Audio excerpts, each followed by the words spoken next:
Então, gente, vamos continuar a nossa aula? A gente vai falar um pouquinho agora sobre semelhança atômica. O que isso quer dizer?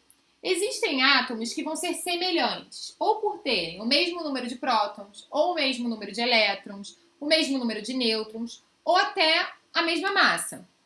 Então, vamos olhar aqui. A gente tem os isótopos. Isótopos vão ser átomos que apresentam o mesmo número de prótons, ou seja, eles têm o mesmo número atômico. E lembra que eu falei para vocês que o número atômico é como se fosse a digital do átomo? Então, eu consigo reconhecer um elemento químico através do número atômico dele. Então, se os isótopos todos têm o mesmo número atômico, eu vou sempre usar a mesma representação. Então, vamos olhar aqui o exemplo dos isótopos de hidrogênio? Todos eles são hidrogênio, concorda comigo? Todos eles têm o mesmo número atômico, ou seja, têm o mesmo número de prótons. O que vai ser diferente nesse caso? Vamos olhar a representação aqui do meu primeiro exemplo. Nesse caso, eu tenho o quê? Um próton e um elétron. Um próton no núcleo e o elétron na eletrosfera. Por quê? Se vocês puderem observar aqui, a gente está olhando para átomos nêutrons. Eu não tenho nenhuma carga representada. Então, o número de prótons é igual ao número de elétrons. Meu número atômico é 1, meu número de prótons vai ser 1, e o meu número de elétrons também vai ser 1. Mas e o número de nêutrons? Nêutron não vai ser a massa menos o número atômico? Ou seja, 1 menos 1, eu não tenho nêutron, vai ser 0, tá? Esse isótopo de hidrogênio a gente chama de prótio. Vamos olhar o segundo exemplo. Nesse caso, a gente vai ter o quê?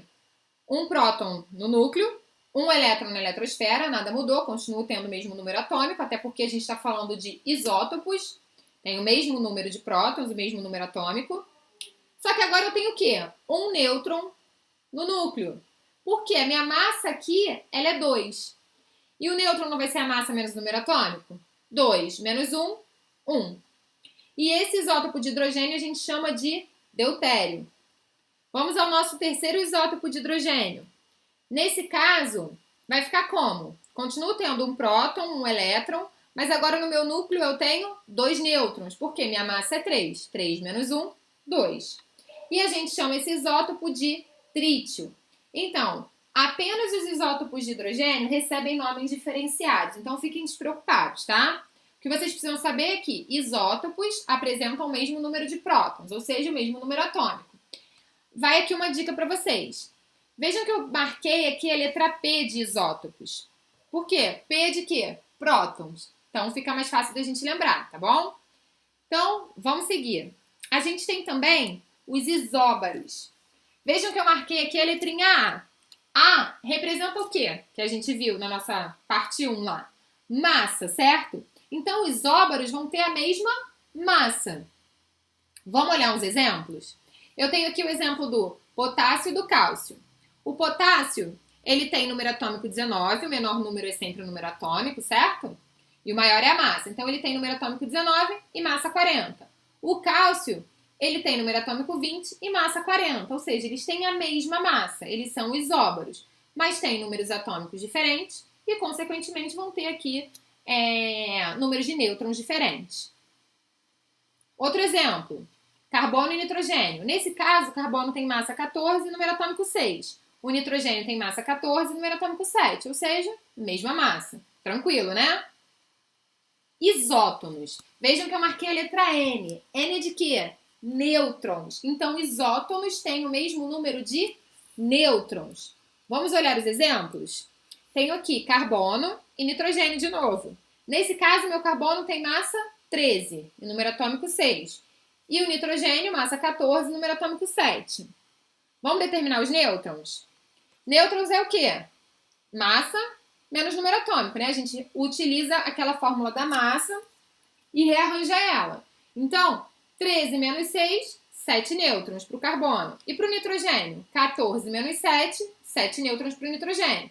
Ou seja, mesmo número de nêutrons são isótonos. Outro exemplo, magnésio e silício. Vamos calcular os nêutrons. No magnésio eu vou ter o quê? 26, que é a massa, menos 12, que é o número atômico, 14 nêutrons. No silício, 28 menos 14, 14 nêutrons. Ou seja, tem o mesmo número de nêutrons, tá? O último caso de semelhança que a gente tem são isoeletrônicos. Vejam que eu marquei aqui a letra E. Letra E é o quê? Representa o quê?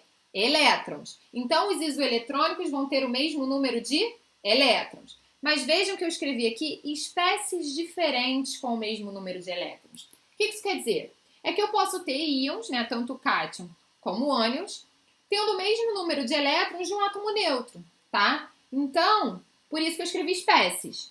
Vamos olhar um exemplo? Eu tenho aqui o caso do sódio. O sódio aqui ele está como cátion, né? Porque ele tem carga positiva. Ele é monovalente, ou seja, ele tem uma carga positiva. Eu estou falando isso de monovalente, bivalente. O que isso quer dizer? Isso é indicação de quantas cargas tem. Isso vale tanto para cátion quanto para ânion. Então, se eu falo para você que eu tenho um ânion monovalente, eu tenho um ânion com carga -1. Se eu falo para você que eu tenho um cátion bivalente, eu tenho um cátion com carga 2+. Então, bivalente, 2 cargas. Monovalente, 1 carga. Trivalente, 3 cargas. E assim sucessivamente, tá? Independente se é para cátion ou se é para ânion. Bom, voltando aqui. Estou olhando para o sódio. Sódio é um cátion.